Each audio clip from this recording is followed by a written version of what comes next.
got ourselves Europa Universalis 5.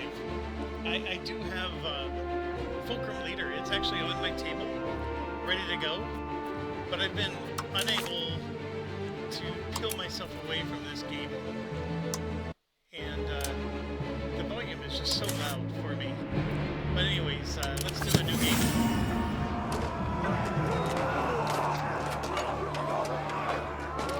There are a lot of videos about this out there, and most of them are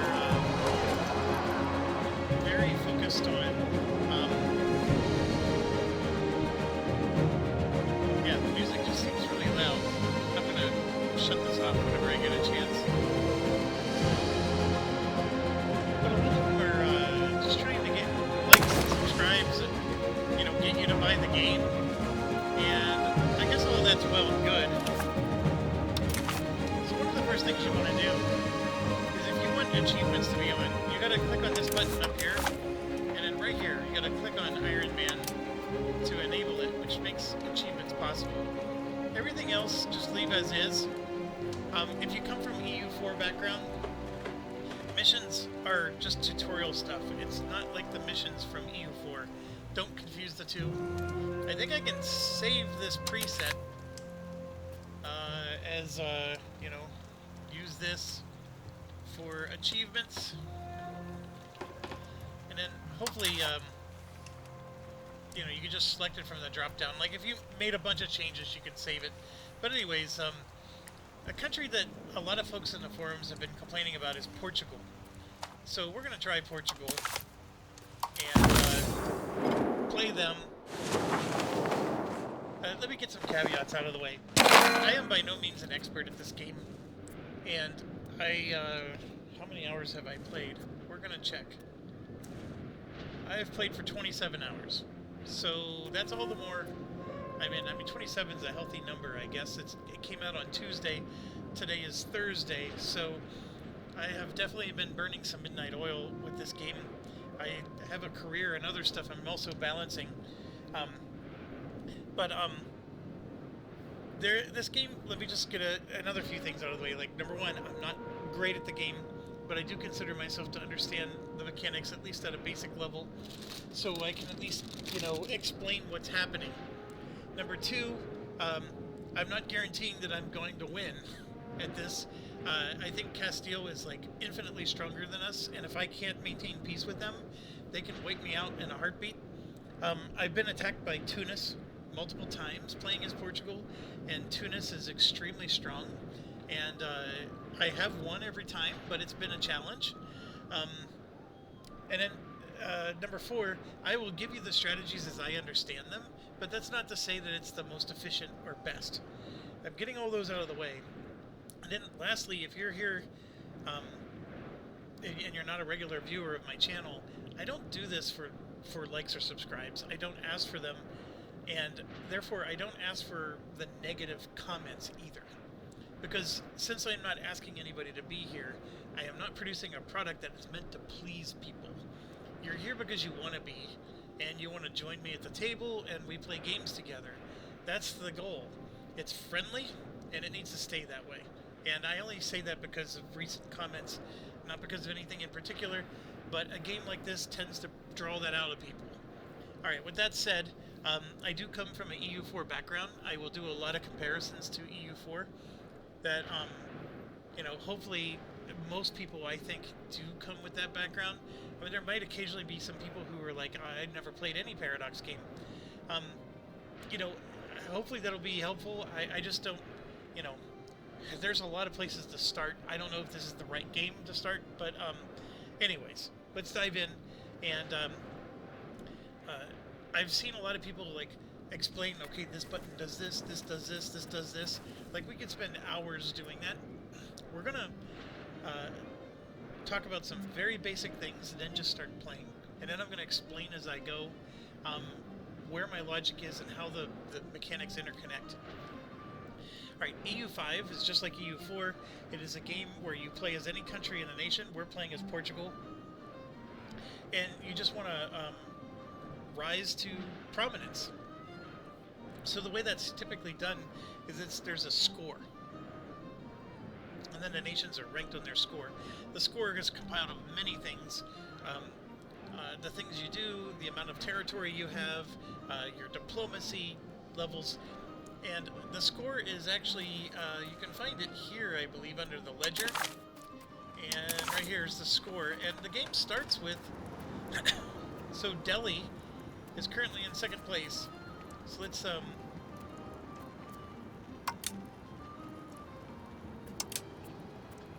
don't know who's in first, it doesn't say. I don't know who's in first, but Delhi is in second, and then France is in third, and then it jumps all the way to seventh. That's... Oh, I know. These are only the countries that you know that exist. So it's probably China. I'm willing to bet it's China, which we don't know about China yet, as Portugal at this point. The other thing is we start on April 1st, 1337. EU5 started in 1444, so we're starting like a whole 100 years earlier. It's an interesting decision that they did. I'm still trying to grasp like why they did it. I mean, it adds more gameplay, which is always welcomed, but it's definitely interesting. So I'll let you determine for yourself whether or not you find that to be helpful.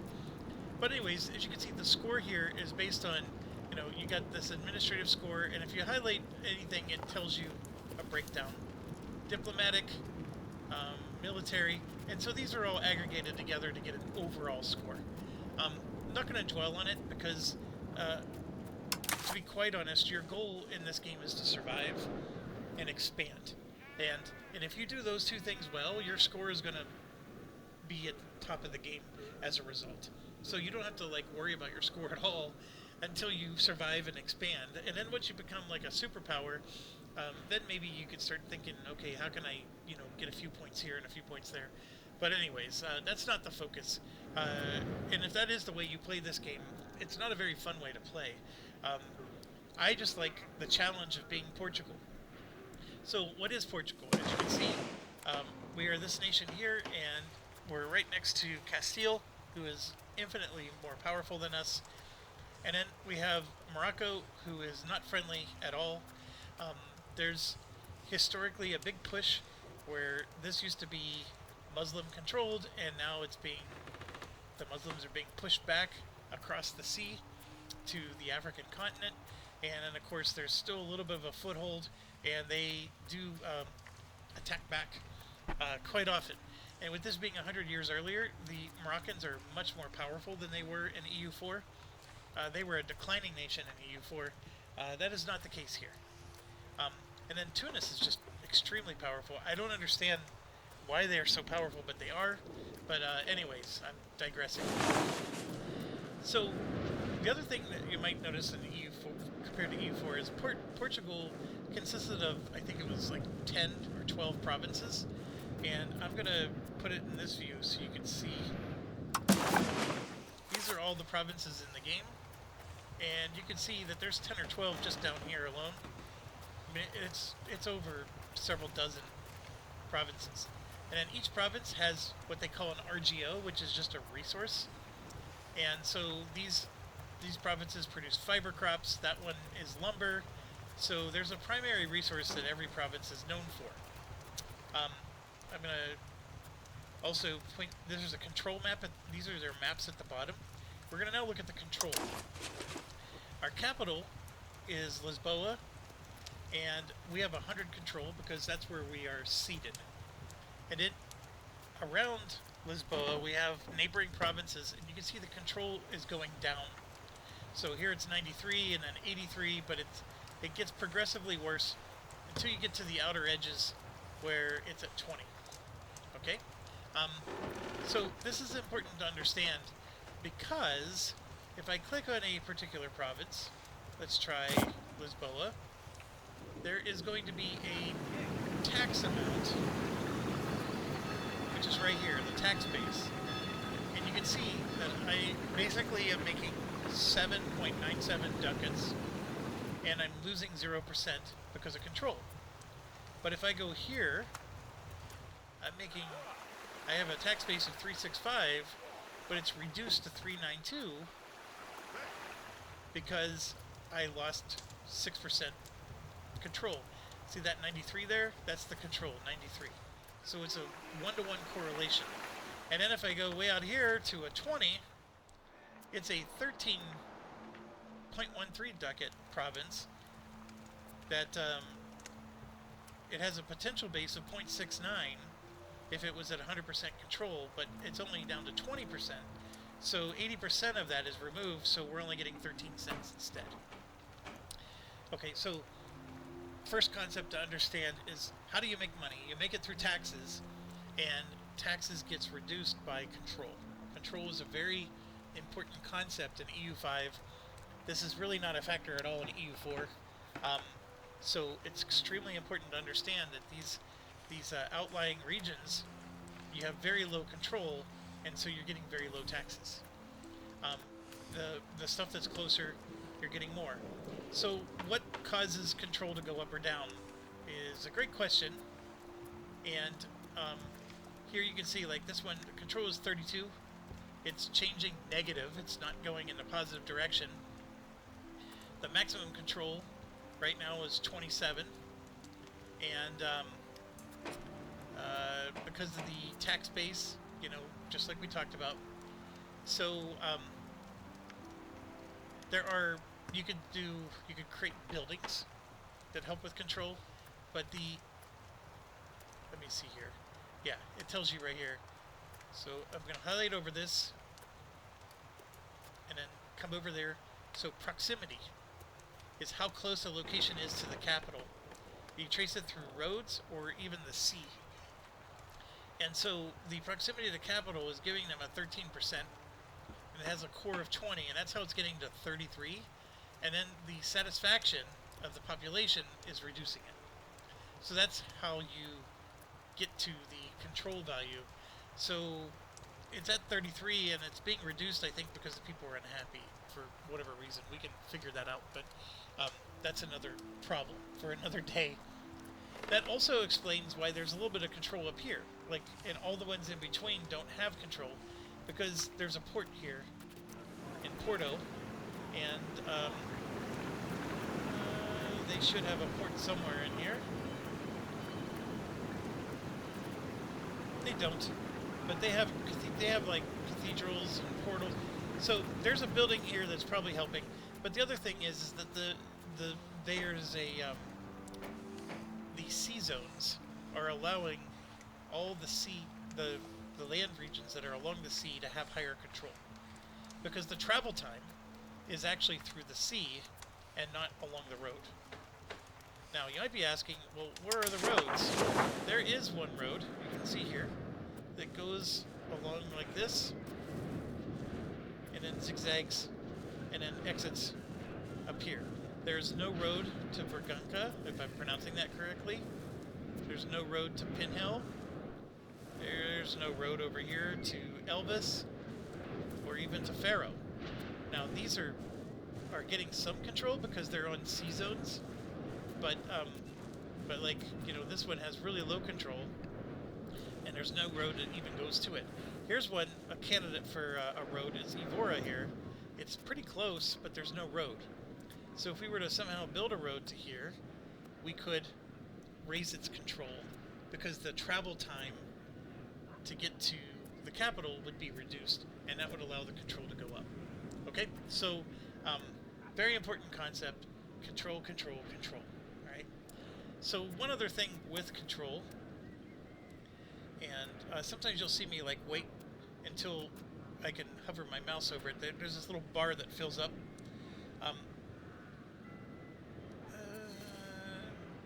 Is it this? Yeah, here we go. So when control is at 52%, it does these things. See, that's a little annoying sometimes. So the local crown power is reduced by 47%. All these things go down. Your levy size, which is the size of the army you can create from there. The market protection looks like it's good, but it actually, the more control you have, the higher this number gets. So it's always a positive number. It's just that it's a low positive number because the control is so low. And it's literally half of this if you look at the number. And okay, so if you understand that control is important, and that having low control causes all kinds of negative factors, including the tax, which is the most important thing. The tax being how much money you make. That's going to get you far. All right.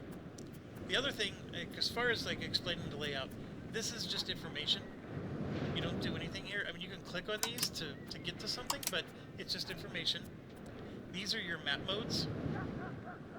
This is like telling you important, like what to do. These are all important information that you need to manage. These are your dials in the game, if you will. And then this is where everything happens. These are all your actions. And so we're on the next. Well, let's go to the economy one. And there's a tab called balance, right? And then so the balance right now is I'm going to be losing 9 ducats a month, that's horrible. This is typical Portugal. And we're getting taxes from the nobility, nothing from the clergy. Catholic clergy cannot be taxed. The burghers have a tax, and so do the commoners. So we're getting various money from these different places, and then this is where we're spending our money. And the first thing about Portugal that should jump out to you is the fort maintenance is almost 13. That's really high. And it's because we have all these forts that are costing us $1.09 each. And we need to do something about that, because the fort maintenance is extremely expensive and is single-handedly, causing us to... Now what we can do is we can reduce the fort maintenance. That drops it to 2. And then this little button here is turned on. That just means that if we go to war, the fort maintenance will go back up to 100%. Now, one thing to understand is there's a prestige here. Oh, that's war exhaustion, I apologize. Prestige is this one. Prestige has, it's currently 19.93. It's how well recognized you are by your peers, other nations in the world, and it affects you in positive ways when it's up. And then when it's down, here you can see the fort maintenance is causing negative 0.02. If I turn the fort maintenance back up to 100%, it's no longer affecting my prestige.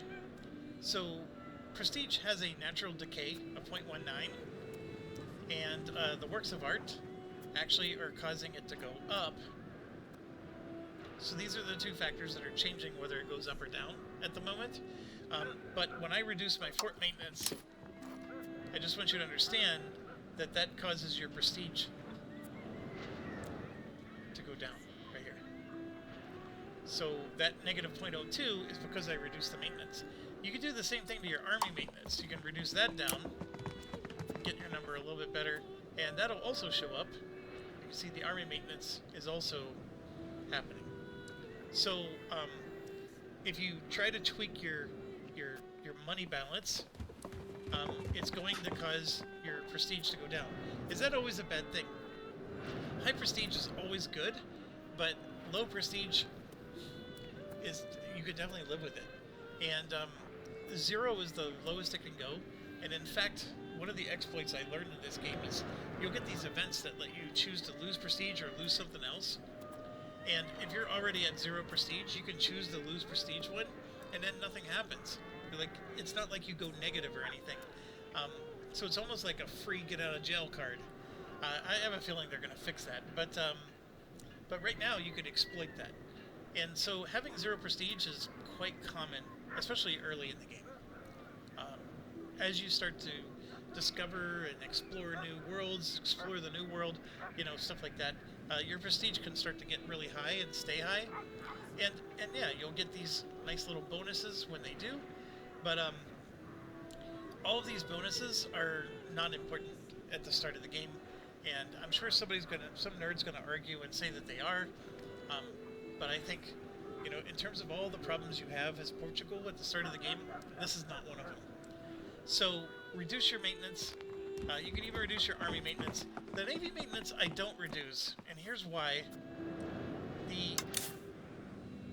the Navy itself, there's a map view, and forgive me because I need to find it. It is a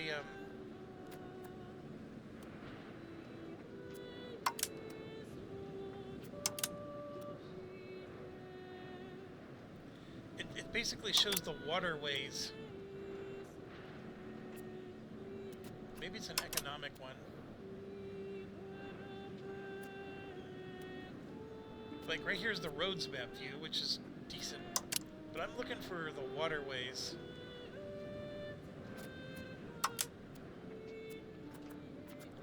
Ay, ay, ay. Stability, integration.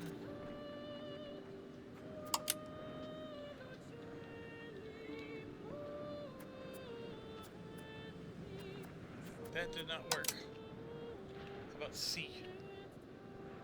Nope. Alright, I'm going to pause until I find this. Okay, I found it.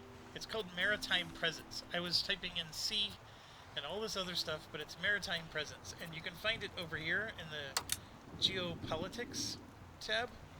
And right there it is. You can hit the star, it'll add it to the bottom. But see how it's green everywhere? And what does Maritime Presence do? Well, it creates it helps you with calculating how quickly you can get to various places, which influences your control. That's the reason why I'm bringing this up. So you want your Navy to be active because they can help increase the control and get your tax revenue up. Now, will it pay for itself? That's math I don't know if I figured out. But here's the other thing that's wonky. Green is not the best. You can see it's blue is actually the best. So I'm hovering it at 50%. So one of the things I can do with this Navy is right here I can replace my Admiral. And these blue things are Admiral traits. So if they're an Admiral, they get this extra bonus. So we have, this one gets bonuses in battles. And he's part of the nobility. Which, yeah, that's another discussion. But, like, sometimes you don't want the nobility to be your admiral. So we'll select this guy, right? So he will be our admiral. And then here you can select the objective, and so we'll tell them to patrol the seas, and it increases the maritime presence. And then, see, it's vital for trade and control. So we're going to tell them to patrol the seas and to do the whole coast, which is 7 locations that you see here. And then we're going to say yes. And then what they'll do is they'll patrol this and hopefully turn it blue at some point. Alright, I need to pause real quick. I'll be right back. Okay, so hopefully that explained why I don't reduce the funding on the Navy. The Army, not as important. And the Army, by the way, is a, this is a standing army, which is a professional army. Not all nations start with that. So you may not have that in your country. The other thing is, you mostly are going to raise levies in this game, which is sort of a new concept. It didn't exist in EU4. I think Vicky sort of had that in its game. But basically, on the military tab, you can raise levies, which is basically you're telling your population to stop working and come help defend the country. And if your population dies, then you don't get them back. Or, you know, you get them back, but you're going to have to wait for babies and stuff to grow up. Like, it could really devastate your economy. So, wars can be very costly. But we do have professional soldiers. Now, these guys don't affect your population as much. You have a manpower here where this is, these are people who can replenish.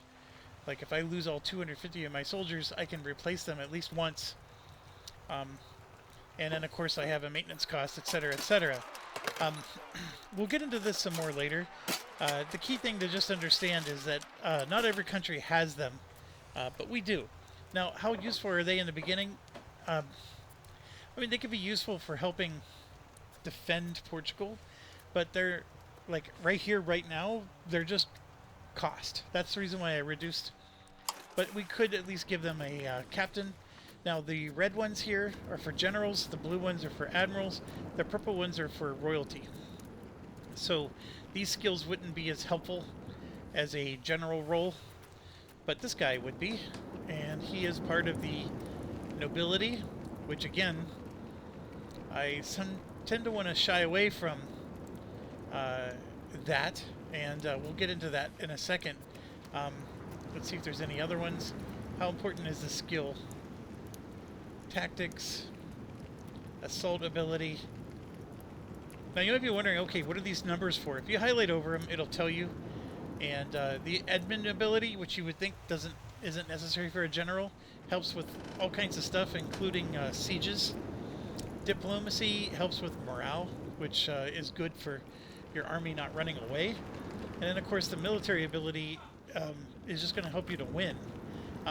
So it's still very important to have a good military, but these other ones, you don't want to ignore them.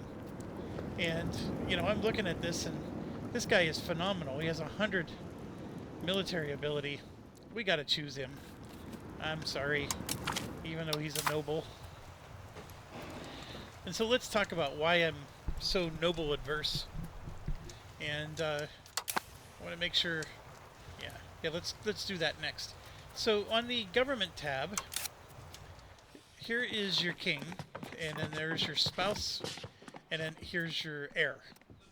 And you know, the various skills and abilities that go with each, and you can see that there's a this is the succession law. I believe you can, yeah, it even shows you who's going to get the inheritance, so you can see like what the order is, etc., etc. But anyways, putting all that aside, of the tabs that you see here, the estates tab is extremely important. And right now the crown has 24% power, nobility has 37% power, 19, 9, and an 8. This is, if you add them all up, you should get to 100. So if you take power from one, you're giving it to another. Portugal actually is in better shape than most countries. Some countries you'll see the nobility at 50% or even higher. But here's the deal. If I go over my crown power, we're at 24. If you're below 25%, all these negative things happen to you. And one of them is tax efficiency. So on top of control being an issue, we're losing 0.79% of all of our tax income simply because I have crown power below 25%. So 25 is a magic number. You want to get above 25. The higher it is, the better the tax efficiency gets. And in fact, this here is a almost a 1-to-1 bonus. So this number will keep growing. A lot of these things, these numbers get better, but we got to be above 25%. Very, very important to get above 25%. So, and you can see it's showing that we have 199 power of a total of 826. That 826 is the power of all the estates, and we have 199 of that power. So there's two ways to look at it. You have the percent number you'll see thrown around, or you'll see, hey, this estate gets 50 power. Well, that power is taken away from someone else because it's a distribution, and the 826 political power is total. And so here you can see we're at 199, and it's due to our population, gives us a starting point, and then our legitimacy, which is one of these things up here. And then this is one of our laws, so that's hurting me. I'm losing 10%, and then I'm gaining 17% because my administration ability here is 70, and that's giving me extra crown power. Okay? Alright, so I'm not asking you to be a master of all of it. Just understand it at that level, you're in good shape. There's 2 reforms in. This is a really good one. It makes the nobles happier. And then this one here improves our tax efficiency. So these are actually both very, very good. So some of your countries, when you start, you'll be able to add some, but we have our maximum of 2 reforms. Now the nobility has rights. This one is giving them 50% extra power. So that's not necessarily a great one, but just understand, to remove it, I'm going to lose 142 stability. I'm at 29. So stability can go up to plus 100 or minus 100. To remove just this alone is 142. It's extremely expensive. Now there's other ways to do it, but you have to be opportunistic. But you have to, like, in your mind, have a plan. This one would be okay to remove, but it's probably not the worst. Here, this one gives them 25% power, and it's adding to our fort limit, which we don't need. And it's doing decentralization, which is probably also what we don't need. This is a worthless one. I would love to get rid of this. And look, it's not even helping their happiness. So it's doing nothing to make them happier, and it's just giving them power. So we want to take that away from them, this fortification license. And then here's another one. That's 0% happiness, and it's giving them 50% power. It's letting us recruit more armies, but that's it. So both of those need to go. And then this last one is giving us tax efficiency. So we probably will keep this one, especially since we already have 2 of them we need to get rid of. That's a lot to ask. Now you can always add more, right? There's more things you can try to do, but be really careful, because each one of these is giving them more power, and you don't want to give them more power if they already have a lot of power. So that's where I'm trying to say. Now, if they're above 25%, then these things happen, and you can see the maximum tax for them gets reduced. So we want them to be below 25%, so that way we can get the most taxes out of them. I'm thinking about this pure economically. Now, some of this stuff here is better because they have higher power, but I don't think it matters as much, to be quite honest with you. Like, the clergy is not above 25%. And see, look, they're below 25%, and we actually get... It's funny, we're not allowed to tax them, but it gives you a maximum tax. Same with the burgers. See, we're getting extra tax because they're below 25%. So 25% is your magic number. We need to get this up by 1% to get rid of a lot of negative things and to help us. All right, so that should all make some sense for you. Excuse me. So what can we do in the short term? Well, not really that much. I mean, we could try to... Since they only have 9%, I can try to add one of these, and that'll take power from other factions, but it also takes crown power away. 1 second, I gotta... Okay, so this can take crown power away as well, because the power it takes away is from all the areas, not just one. But since they're only at 9%, we can have them grow, and they're probably going to take the most from the nobles, but they'll take some crown as well. So you have to be careful. Now, I'm looking here, like, is there anything that would be good? This one's not bad. Building rights. This one reduces the maximum tax, which I don't think is very good. It helps you with inflation, but yeah, I'm not a fan of that at all. We don't produce any gold and silver at this time, so this is a bit of a... This is just helping us with traditions, which we haven't talked about yet.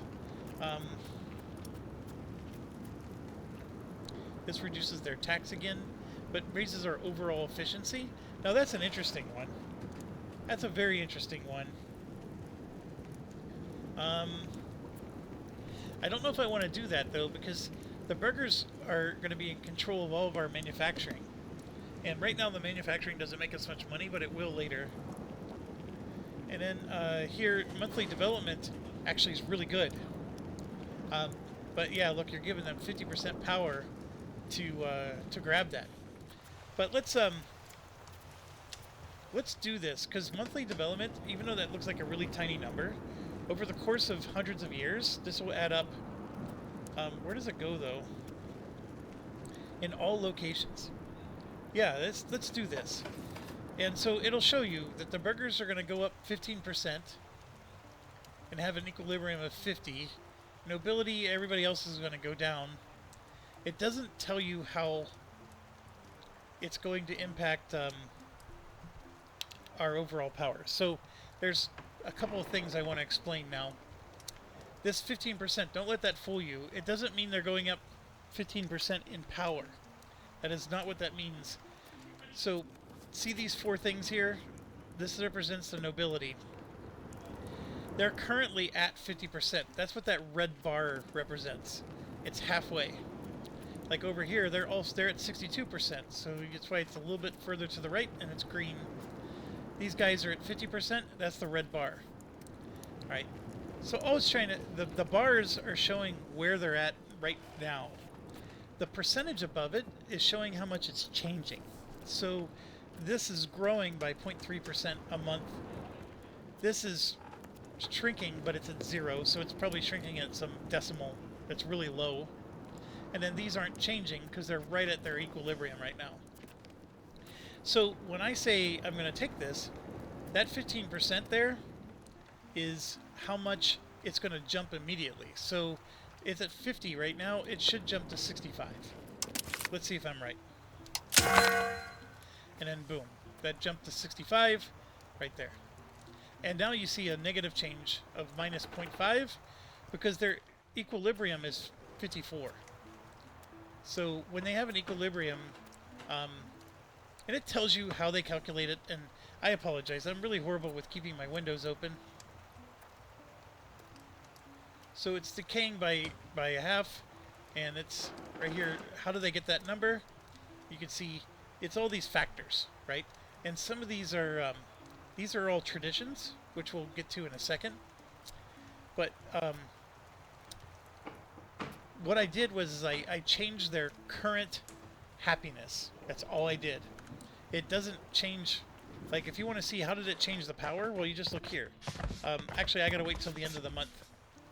I have to let a month go by, and then these numbers will change. But right now, I changed their happiness. Like, the nobility is 9% angry because we did this and gave them these extra powers. Okay, we could mess with this all day, but the key thing to understand is there's two powers we want to take away from them, and I want to get my crown power up by 1 more percent.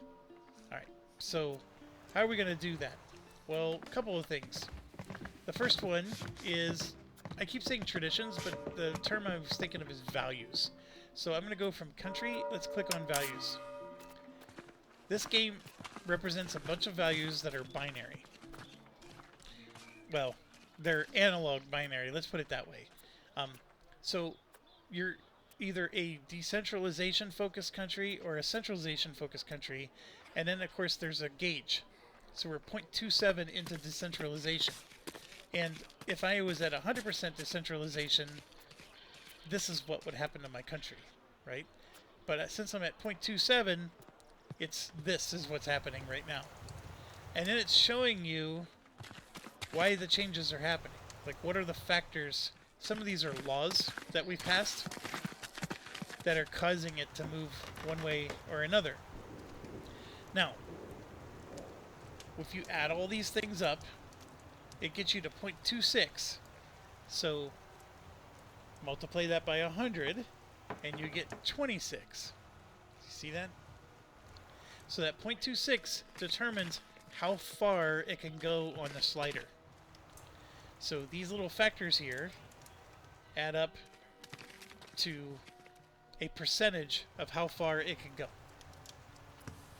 So right now it's at 0.27. So that's as far as the decentralization will go, at least naturally, you know, because every month it's going to change. And in order to get this all the way to 100, I would have to really change my laws, etc., to get these numbers to be much, much higher. And you can see some of them are positive and some of them are negative. So they're sort of fighting against each other. I have different laws that are making it go one way or another. So we could start passing laws where all of them move us towards decentralization, or pass laws that make all of them move away from that. And that's up to us, what we want to do. in my opinion, centralization is more desirable. Because look, that gives you centralization. Jeez Louise. Gives you more crown power. 50% more. But that's if I was 100%. Right now, where I am, it's not affecting my crown power at all. But if I can get this to go even just the slightest bit this way, it would start giving me crown power. That's the problem is it's in decentralization. So decentralization makes my estates happier. That's the key thing. And if I were to go all the way, I can get plus 5% happiness to the equilibrium of my states. Not just the raw happiness, but the equilibrium, which is really, really good. Anyways, you can go down each one of these, and it's the same story. You know, do you want to be an offensive nation or a defensive nation? A traditional economy or a capital economy? The only thing I will mention just right away, spiritualist means that we're a very Catholic country. We embrace our religion. Humanist, of course, is you're you know, deviating away. The traditional economy is farm output, you know, mining, lumber, like the lower level peasants and laborers, whereas capital economy is manufacturing goods, like the higher end yield. So if you're making wool, traditional economy boosts your wool output. But if you're turning that into fine cloth, that's where capital economy output is better. So I hope that makes... And then the building costs change too. The cost to build a building. And we can spend all day going through these. I don't want to, because I know I've watched other EU5 videos, and I feel like I'm already spending too much time talking about concepts.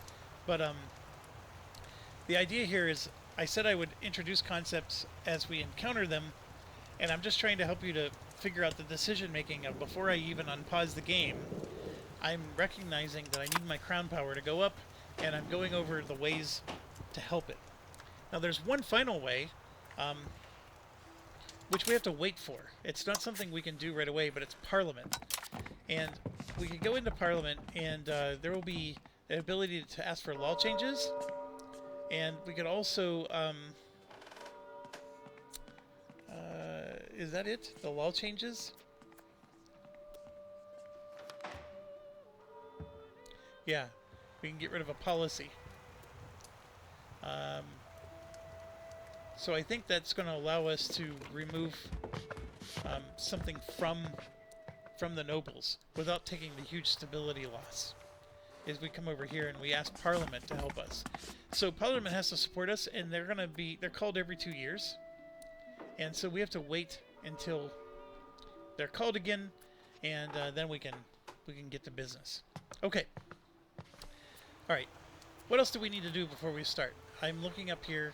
A lot of these are informational, which, like, this is welcome to EU5, and it just explains a bunch of stuff. I'm going to right-click on that, make it go away. This is telling me I need to set rivals. So we're going to say Morocco, Tlemcen, and Tunis. And in case you don't know who they are, they're right here. Everybody in North Africa here. Okay? We don't like any of them. Alright, so that's done. This is saying we have children who can have better education. So this guy is probably one of my heirs. King Alfonso. Yeah, that's my king. So he's one of my heirs. So right now he has a balanced education where there's a 50% chance that one of his abilities are going to increase as he's growing up because of his education. So what I can do is I can focus him on administration, diplomacy, or military if I like. Or I can spend money to give him an expensive education, which will improve him to 75%. And it also going to cost me money here as well. We can't afford this. I mean, it's one of those, just going to get that out of your mind. Don't even try that. But you could give him a focus, and that's the reason why this pops up, because 50% for any ability to go up, or we're saying 75% chance that his administrative ability will go up. and then 25% chance that any ability will go up.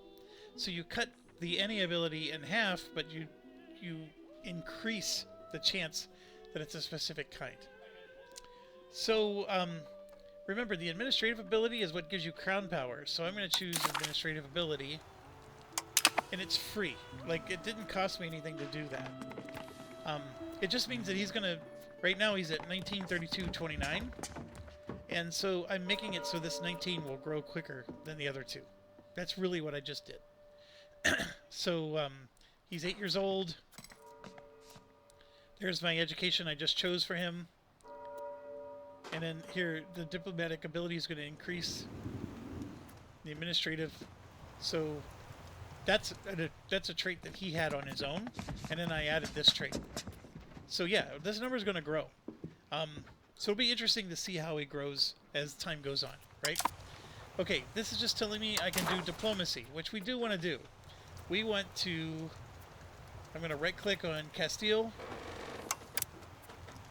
And we want to do a friendly action, and we would like to offer alliance. And here you can see they're not willing to do it. So then what we want to do is we want to improve their opinion of us. So it's going to cost us diplomacy points. There's no actual diplomat like the old game. And we're going to try to give plus 100 to influence them. And that's going to happen over time, and that showed up over here. So you can see they're at 150 right now. We're going to try to add one a month, and we can add another 100 to try to get that up to 200. If we can get that up to 200, then this, right now they're at negative 85 for being in alliance with us. But if we can get the opinion to go up, that'll make it so it's a lot easier for them to ally with us. Critically important. We need their strength. In the beginning of the game, we definitely don't want to be going to war with them. Okay, can you do other things like influence them? Yes, you can. Although that's a bad one. We don't want to do any of this stuff. This requires favors. I think for now, and maybe there's more I can do, and feel free to put in the comments. This is part of the game where I haven't explored all the different options and what they do. But right now, we don't want to spend money on them. We just want to naturally get them to join us. So I'm going to do that with improving opinion. It didn't cost us any money at all. Money is very tight as Portugal. Alright. Next up, I want to talk about, we have all these raw materials. Man, this is a long conversation. Let's hold on this. Let's hold. Hold. I'm thinking of William Wallace. Hold. Okay, we could do more diplomatic actions. I don't want to. One of the things you can do with the game is like here it's saying I can offer an alliance with 3 different nations, which is a really cool aspect. It's the diplomacy tab that it brings up. So I click on this, and it shows that Navarre, the Hanseatic League, and Andorra are all willing to go into an alliance with us now. And they show them in green here. So this is that's Andorra. We know Navarre here, and the Hanseatic League. I think they're way up here somewhere. Yeah, there you go. It's all those guys way up there. There's a whole league of people in the HRE in Northern Europe. So, probably don't want to do Hanseatic League. Navarra might not be a bad one. Yeah, I'm going to go ahead and select them. So we'll go into an alliance with them. I'm not saying they're going to save us, but they're at least something. Okay. Next we have possible cabinet actions. Alright, so we have 2 cabinet slots. These are your most trusted advisors, so let's click on one of these silhouettes. Now we get to choose somebody from our court to be an advisor. And this little crown here means that this guy is our prince. We always want our prince in cabinet to give them experience. because they're going to someday be king, and it's just helpful. Although his stats aren't very good, as you can see. Like, this guy has really good military stats, really good noble, and you can see the colors change too. Like, the gold is better than the silver, and then the bronze is the worst. And you'll see purple show up like when they're near 100. Purple is, of course, the best. But, you know, given what we are, usually the kind of things I like to do, I usually need admin skill. But we're going to go ahead and pick this guy. Right, so he's one cabinet member, and that cost us money, by the way. And then let's do the other one. And these are all, like, you look at the triangle here, these are burghers. None of them are nobles. Now, why am I avoiding nobles? If you give nobles positions, that increases their power. It's all about the power thing that we talked about earlier.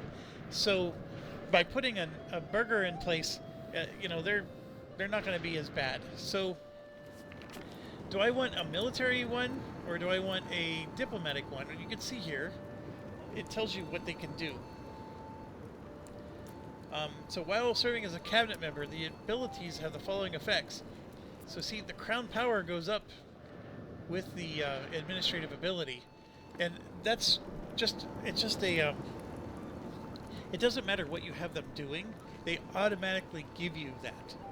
So that's why, you know, having a high admin is good at all times. And then here you can see we're going to get extra reputation, diplomatic capacity, blah blah blah. There's a lot of like, the diplomatic one is good. The extra equilibrium is always nice. And then down below, obviously this helps with army and navy morale. That's important for battles, and of course the cost to give them generals, and then of course their actual actions get a bonus. So this guy down here, you can see, has an 84. So he's getting a 42% bonus to his actions. So big difference, right? And the equilibrium is 3.4, whereas this guy up here, the equilibrium is 8.6. So I'm going to actually choose the top guy for that reason. Although his admin's better. Let's go back. So let's look at what we can do. So if I click on an action here, I have, I can develop a province, always important. Migration is important if you have a population issue. Control. Remember we talked so much about control? This is one of the ways you can increase control, and it requires admin skill. And I sorted it by this, so you can see here's the diplomacy ones. Societal values. Gives you those changes to those binary bars that we talked about. Assimilating pops is important if you have like a lot of different cultures and you want to blend them together better. And then of course this is if you're like an HRE and you need to do a lot of diplomatic relations, this will help. And then of course the military, you can expel people, convert a province, and stabilize a country is always good. That's always a good one. And then legitimacy can also be good. This is your legitimacy, by the way, and this is your stability. So really, I need the military probably more than the than that. So let's go back, and we're going to choose the military guy. Okay. So we do get a bonus to our efficiency. Some of this is actually because of our crown power, right? And some of it is because we gave Central Council, which is an administrative law, and we gave royal marriage rights to, I believe, the nobles. Alright. We can make one of them head of the cabinet. If we do, we lose legitimacy. But what it does is it adds 25% to crown power and gives us legitimacy every month and devotion. Actually, it's legitimacy. That's the only thing that matters. All these are for other government types. So it'll give us a 0.02 to our legitimacy, which right now it's 71 with a 0.21, but we want to reduce this. This is costing us a lot of money. So I am going to promote our Crown Prince. That costs us another 51 ducats, so it's very expensive. But now we have a head of the cabinet, giving us extra crown power. And then we're going to have this guy do an administrative one. So I think we want to... Well, see, these are both good. Control and province development. Both good.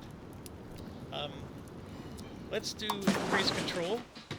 And then it's asking us where do we want to increase control. And it shows you the control map. And you can see, like, the control is horrible down here. And then these are in a little bit better shape. I'm going to choose this one. Because you can see there's still some regions that can use some improvements. It's a hard choice. Like, which one do you focus on first? The improvements are so slow. That's all I can tell you. It's very slow. You could even argue that this one should be chosen. But let's do Ribateo. Now, it does show you population, which matters, because you get more tax from higher population. So, like these guys back here, there's no control, and there's a lot of population back there. But see, there's a lot of population there as well. So we're going to choose, and here you can see the tax base is 7. And we can get some of these numbers to go up because the control is lower. If we do like them, they're at 175k. Actually, there's a lot more people. Yeah, see, look, some of these are lower.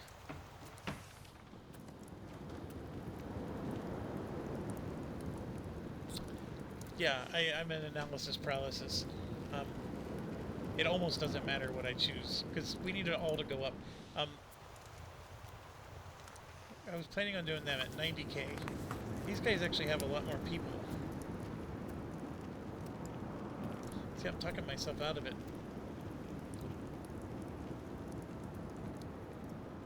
Here we go. We're going to do this one. Alright, so we're going to try to improve the control in those zones. And then this guy has a military strength. So we're going to try to stabilize the country. So we're going to choose that one. You can see this just jumped to 0.12. That'll give us some stability. We're going to need it because every time we make changes to laws or whatever, we're going to lose stability. So we need to grow that. Okay, we're still at negative numbers. There's 2 more things we can do. I just mentioned that the cost of the court here, what this does is that 0.23 you see there is legitimacy. We need this to always be near 100. Right now it's going to go up by 0.23, but I can reduce it and still get a positive growth, but a lot less money. It's not as good as you would like, but it's still one of the ways to get closer to a positive balance. Last thing we can do is, here we have diplomatic spending. I don't need 3 diplomatic points. I am just spending 1 guy here. So I'm going to reduce this. All the way to 0, in fact. And so we're going to spend nothing on diplomatic spending. It's still growing by 0.05. And we now have a positive balance, which is what we're shooting for. Okay, and then we're spending nothing on stability, which is nice because we got the cabinet member doing that for us. Now, there is still more we can do. We're spending $6 on forts. I have forts all throughout the nation here. Now, this is a dangerous assumption, but we can assume that, hey, Castile's going to be our buddy. So this fort right here gives the nobles 100% power. It does reduce unrest, right? It's doing things for us, but I could get rid of it. And if I get rid of it, then that's $1 less I have to pay in maintenance. Or you could say, hey, those are the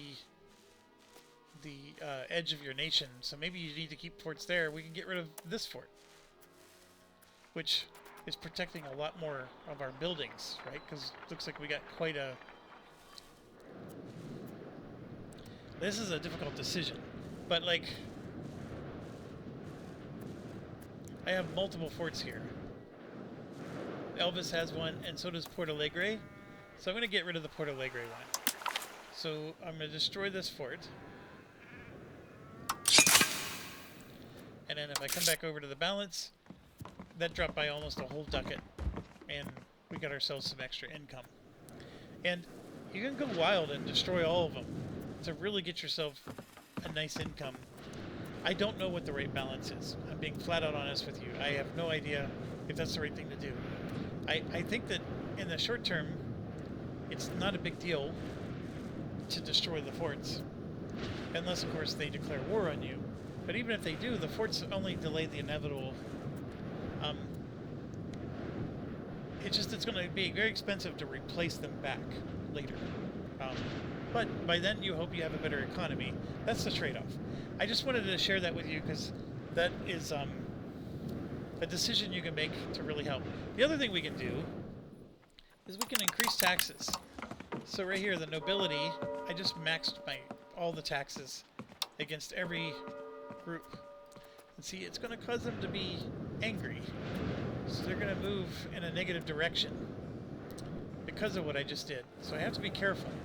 Now I could hit this button here, which will tax them at the right level so they have 50% equilibrium, which if I do that, it's going to reduce their taxes to pretty much zero. And you can see what their equilibrium becomes. So right now their equilibrium is 60.49. So if I want the equilibrium to be at 50, I can go to there. And so now that's still going to grow until they get to 50.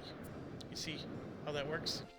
But if I tax them all the way, yeah, I'm going to get more money. But now the equilibrium is 36%. So I am going to reduce it to 50. 50 is a good number. The clergy, of course, I can't tax them. The burghers are max tax, and they're still above 50. Same with the commoners. So we max tax them. Alright? So there you go. I got a 1.81 without doing anything at all. Alright. I'm going to... next, we're gonna do more diplomacy. Now we're gonna do research. Research, it shows there's only one thing to research, which is this, so we'll research it. Now you might notice, oh, hold on, a whole bunch of stuff just showed up. I'll explain why. This confuses people, but click on this. This is your research tree. We are in age 1. These are all the things you can research, right? Most of these have already been researched. We are right here. We just chose to research this. What happened was, as soon as I said research this, these 3 popped up because they're next. And you can queue up your research. So I could say, hey, I want to pick this one next, or that one next.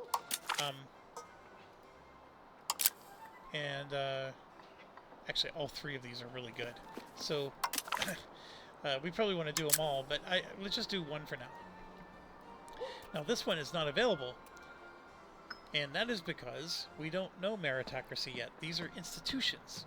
So there's feudalism, legalism, and both of these we already have. So see, it's spread 100%, and not only has it spread 100%, but we actually already have all the technology that goes with them. Okay? So we already have these institutions. This meritocracy started in Canbalik, which I think is somewhere, yeah, it's in China. So China has this. So that has to spread throughout the world and get to Portugal before we can embrace this institution. And until then, we cannot do any research in meritocracy. The meritocracy actually has some really good stuff in it.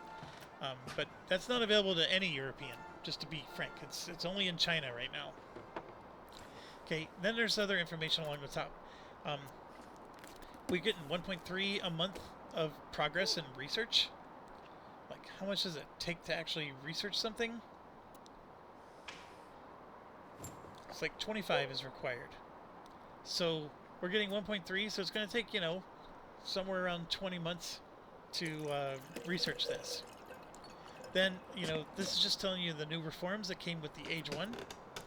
The market prices can vary between 10 and 300. And of course, organized religion is what I'm researching right now, and it's giving you the percentage. So showing you how. So that's how you read this. These are institutions that you must learn in order to be able to research certain trees. That's why you see these different trees here. So this meritocracy institution is required to be able to research anything in this tree. Now, you might also see these little purple banners. This is technology that's only available to your country, and it tells you why. Because you're in the Christianity group. So if you were a Muslim nation, this would not be available at all. They're going to have their own unique things that you can research. So you can see this whole tree here is all part of the Christianity group. So you won't be able to get any of this if you were a Muslim nation. I'm sure they have their own. Okay. Then if we ever go to Age 2, which is going to happen in 10 years. It's not going to be very long. When we go to Age 2, we're going to have more tech trees we can research. But here's the thing. Not all of them are going to unlock just because we're in Age 2. We have Renaissance. And there's a, you see, there's a 1% chance this will appear each month, right? And it tells you what the chances are that it's going to spawn for you. But we gotta, like you can see here that a lot of this is you gotta be in Italy. So this is very likely going to spawn in Italy. Then banking is going to spawn somewhere, and you can see it could be in Europe, North Africa, or Middle East. Genova is going to be a real likely candidate, right? And then professional armies, again. That's going to spawn. We need to have rank of city, which we do. Looks like Paris is a very likely target. So, anyways, when these three things spawn, they have to spread to Portugal, and then we have to adopt it, which is going to cost us money and other things. And then and only then can we actually research Renaissance tree, for example. This is the banking tree, which is tied to this. This here is the professional armies, which is tied to that. This one, scholarly treaties, I'm pretty sure that as soon as we get to Age 2 and the game announces it, this will be available immediately. So some texts are going to be available right away. Other ones require you to adopt what's called institutions. The institution spread is extremely slow. And you can see the institution spread.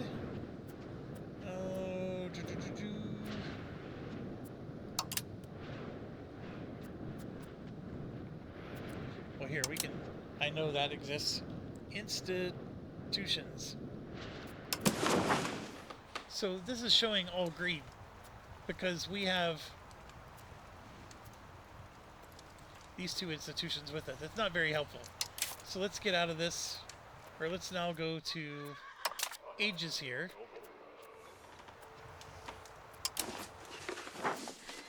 So if you hover over an institution, like that's legalism. So everybody has legalism, everybody has feudalism. But see, nobody has meritocracy. And I'm going to zoom way out. Meritocracy is nowhere. That's because it's in China, but we don't have it on our known world map. And you can see, like, these ones haven't even spawned yet. But when they spawn, you can hover over them, and it'll tell you, show you the spread. So in the known world, these two are well known. Okay? So not very helpful at the moment, but later on, it's going to become a big, big deal. But anyways, that's research. One thing to research, that's it. This is important. Our dude, who we also made a cabinet advisor, needs to get married. And this is telling you which countries are willing to do a royal marriage with us, which is very cool because usually this is nobody. So This is their age. And then this is the power score. Um, so, you know, you get more power if you royal marriage with England, for example. So let's try to marry this lady from England. And so yeah, we're gonna do Elizabeth Plantagenet. Plantagenet? Someone help me with that. I don't know. So this is gonna give us 4.4 prestige. They're gonna gain 5.5, and this just shows that they're willing to accept it. That's what that means. So this is awesome. We're gonna have a royal marriage with England. Boom. Our proposal was accepted, and now they're legally married, and that's awesome. And you can always verify that here. This is our young prince, and he's head of cabinet, and his wife should show up. Oh, there it is. She's down here. All right. So you want your family tree to grow, because we are in a monarchy, and you know these are our heirs. And we want our crown power to grow. Remember, that was the whole point of this long discussion.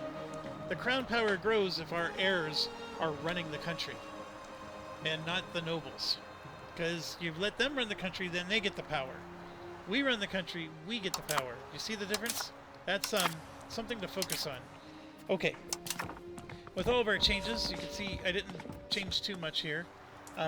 But we are very close to being able to start the game, folks.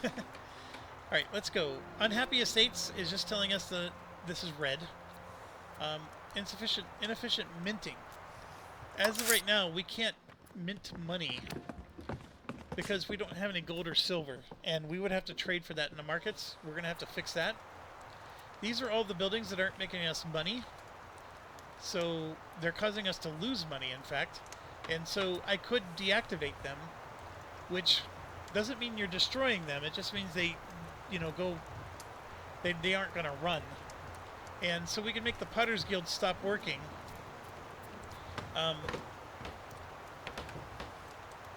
We could subsidize it to keep it employing as many pops as possible, or it will lay off workers. This is like decisions we're going to have to do. Obviously, subsidizing is going to cost us money, and then of course we can trade in the markets to get. Because chances are they're not profitable because they're not getting the resources they need, or the resources they're getting are really expensive, and so we got to figure out a way to get them cheaper resources. So there's a lot of things to solve there. It's not something I can claim to be a master at yet. It's still, to be quite honest, I've mostly ignored these, and I just focused on making a profit and didn't worry as much about the people losing profit. I know that sounds counterintuitive, but I just focused on just making money where I could, and because sometimes solving some of these problems is too complicated, at least at the beginning of the game. And the population themselves needs all these things, and they need it in order for them to be happy. And it does not mean that you're going to make a profit off of it, though. Them being happy does get you more profits, don't get me wrong. It also prevents rebellion, which is important, but this is something that you do need to focus on, but don't make it your the start of the game focus, because it's not going to lead to a profitable game to only focus on this. But you do it to keep your people happy. And this is just saying that Morocco is at war and we can intervene. We don't want to. And then this here is a international organization. That's something new in EU5. Basically, it's just showing you all the checkbox. It's possible that Islam will rise up and declare war, and that international organization could target us for a jihad. So we don't want that, of course. Nothing we can do at the moment. It's more informational. Okay, what else do we need to do before we can unpause? We have to set up our industry, our buildings, and our markets. I know it's a lot. It's a lot, folks. But we focused on our crown power and everything there. We focused on our military. We focused on our cabinet. Now we got a couple other things. We got to focus on the production and the economy. We did the balance tab of the economy, but there's markets and there's also trading. Right? And then we also have production that we're going to have to deal with. So I will get to those in a second. We're going to pause. Okay, so I do have to go. I'm being called. Family issue. So I will end the video here. I know we haven't even hit unpause yet. This is pretty common for this game, if you watch any other video about it. But I think we covered a lot of territory. The only thing that's left is we've got to get our markets and trading and production going. Because the best way to get our money to improve is to start making goods and selling them to the market. Every good that's sold to the market, we get taxes for. And so, and we get profits for selling it to the market. So we can improve our income dramatically if we make the things that the market needs. It's a very dynamic market. It'll go up and down based on, you know, because if you oversupply something, it's going to cause the prices to drop. But if there's a particular industry we want to focus on, maybe we want to oversupply it because we want to make it cheaper for our, like a perfect example is if we oversupply wool, then it makes it cheaper for our cloth industry to buy the wool for making cloth. You know, so there's a lot of like factors like that. But anyways, I have to end it here, and I'll see you whenever I can get a chance to play again soon. Thanks for watching. Stay awesome.